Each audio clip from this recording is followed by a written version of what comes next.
Mais qu'est-ce que ça fait finalement de vivre dans une des villes les plus isolées du monde? Moi je vous pose la question, mais nous on a la réponse. On est resté ici 6 mois, à Perth, pour expérimenter un petit peu la vie à l'australienne. Alors bienvenue et on vous emmène.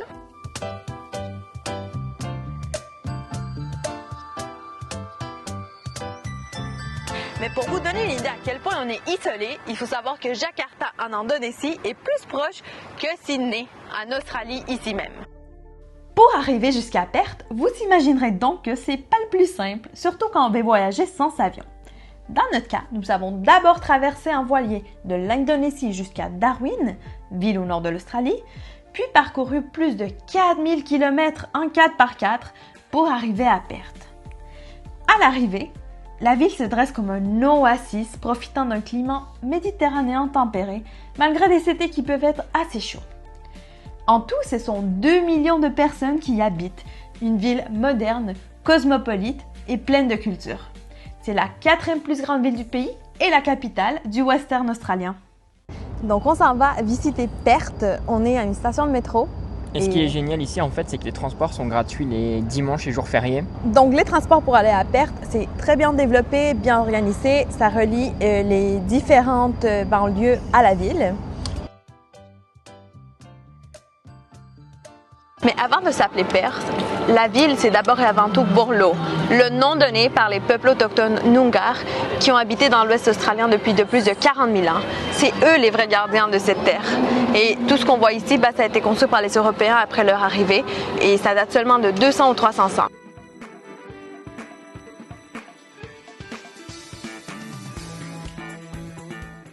On commence la visite de la ville ici au centre culturel de Perth, situé juste à côté de la station centrale. On y retrouve musée, galerie d'art, bibliothèque, tout ce qu'on veut pour en apprendre plus sur l'histoire, la géographie et la culture de la ville. Et le musée de Western Australia vaut largement le détour. Il a plusieurs salles vraiment intéressantes et pour le prix d'un billet, on a un pass annuel pour venir autant de fois qu'on veut. Si la ville de Perth est aussi prospère, moderne et si isolée des autres, c'est pas pour rien. Il y a une explication. Et c'est les mines. Pourquoi? En fait, l'Australie de l'Ouest regorge de ressources naturelles comme le fer, l'or, le lithium et le gaz naturel. Et Perth, c'est la ville qui est la capitale administrative et économique de tout ça. Donc, une grande partie des compagnies minières du pays ont leur siège ici et ça crée des emplois très bien payés qui vont attirer des travailleurs du monde entier, incluant les backpackers comme nous. Bon, on va dire qu'on n'a pas été attirés par ce domaine-là, mais ça donne quand même une énergie particulière à la ville.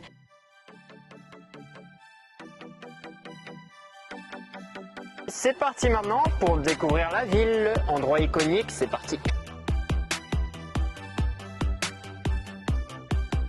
Alors Elizabeth Quay, c'est vraiment un immanquable si vous venez ici à Perth, parce que c'est juste super en fait, c'est sympa d'aller boire des petits cafés avec les amis ici dans la zone. C'est aussi très connu pour justement cette petite sculpture qui est là, la Spanda, qui représente un petit peu le lien entre le ciel et la rivière, ce qui est très important ici.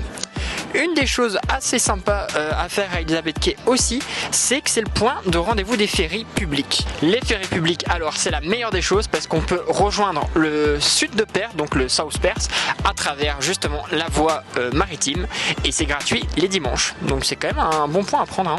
Vous savez quoi, petite surprise? On va le prendre ce ferry.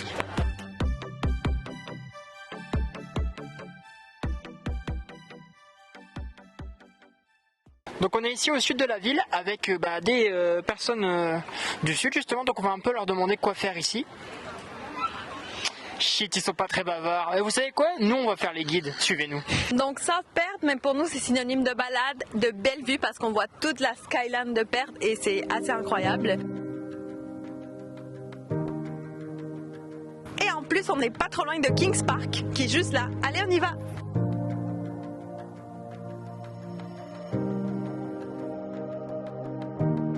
La nature et la hauteur, comme promis, à 10 minutes de la ville. Bienvenue à Kings Park. Ici, donc, vous pouvez profiter, comme je vous l'ai dit, des petites balades, manger un petit bout au café du coin et s'évader un petit peu du bruit de la ville, quoi. Donc Kings Park, c'est aussi un jardin botanique où on trouve des plantes des différentes régions de l'Australie, comme le baobab qu'on voit habituellement juste dans la région de Kimberley.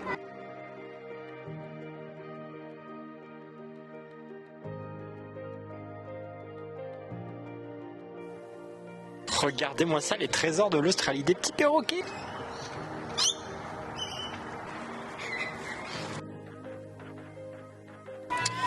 La journée à Perth tire tout doucement à sa fin, mais attention, c'est pas la fin de cette vidéo. On vous amène maintenant au Perth Hills, le côté montagneux de la région. Et donc on va ici découvrir les Perth Hills. Donc c'est la région montagneuse au nord-est de la ville de Perth. Et notre premier arrêt va se situer ici au lac. Attention, je vais prendre ma petite note. Lecce Naulfia.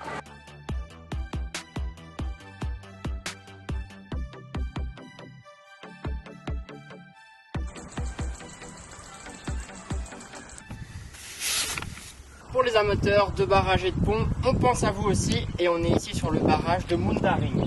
Donc ce petit bijou ici, il a été fini de construire en 1903.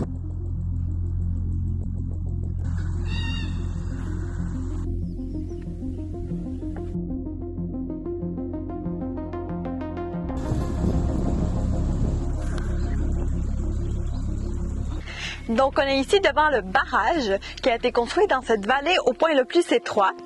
On a 30 mètres de hauteur sur le mur et la passerelle est d'une longueur de 200 mètres. Ça permet donc de retenir l'eau potable qui ensuite va être acheminée à la ville à travers un seau de tuyau. Et c'est 90 millions de litres par jour, donc très efficace. Et voilà tout pour les Perth Hills. Et ce qui est magique à Perth, c'est qu'on peut passer des montagnes à la mer en très peu de temps. Donc ici, on est à Fremantle. On a pris le train 30 minutes jusqu'au sud de Perth. Et c'est une ville portuaire, pleine de vie. Donc on vous amène avec nous. Fremantle, c'est une ville bohème, plein de petites boutiques, mais aussi une architecture du 19e siècle très bien conservée.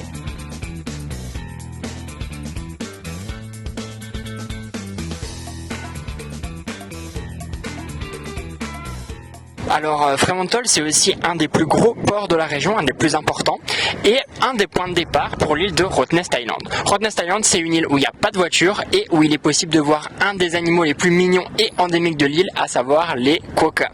Vous savez quoi? Nous on y est allé et on a adoré. Alors attention ici, un des points clés de Fremantle, un des endroits qu'on aime beaucoup, c'est le Fremantle Market, un endroit où on peut acheter des repas tout faits, des fruits, des légumes, de l'artisanat aussi. Et alors attention, un des chouettes points, c'est que c'est ouvert du vendredi au dimanche de 6h à 6h.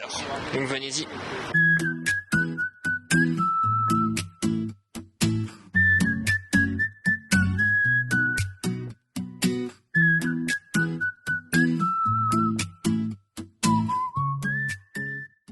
Voilà donc pour Fremantle, ça clôture un petit peu cette journée. Maintenant, il nous reste une dernière étape, à savoir Mandurah, et après on a terminé. Let's go, c'est sur le sud! Et maintenant, on est ici à Mandurah, un village au sud de Perth, connu pour ses dauphins, mais pas que.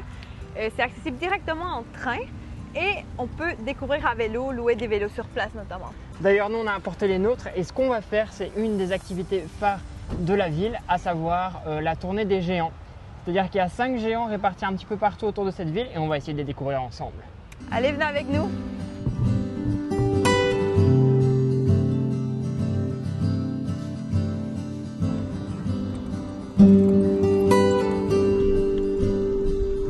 Mandurah, c'est carrément une chouette petite étape à faire du côté de Perth parce que c'est juste trop bien de se balader et de tomber sur des quartiers comme ça, un petit peu entourés d'eau, construits sur l'eau carrément, on se croirait à Venise. C'est vraiment une belle étape à faire, je trouve.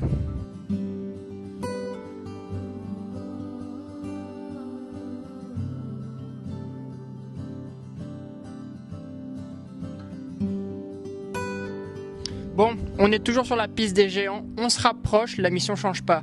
On a fait juste une petite pause ici à la réserve proche de Mandurah pour justement voir un petit peu les oiseaux et les animaux qui se passent par ici.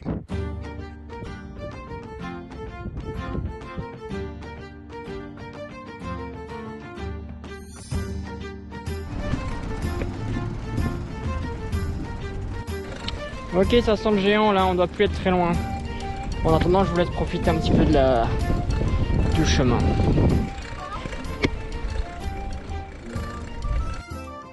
Et laissez-moi vous présenter en avant-première, pas du tout, Yaburgurt. Donc apparemment il a mangé trop de crabes et c'est pour ça qu'il Il a besoin de se reposer un petit peu, donc il se couche au coin du feu. Mais on va essayer d'aller le voir de plus près quand même, ça doit pas le déranger.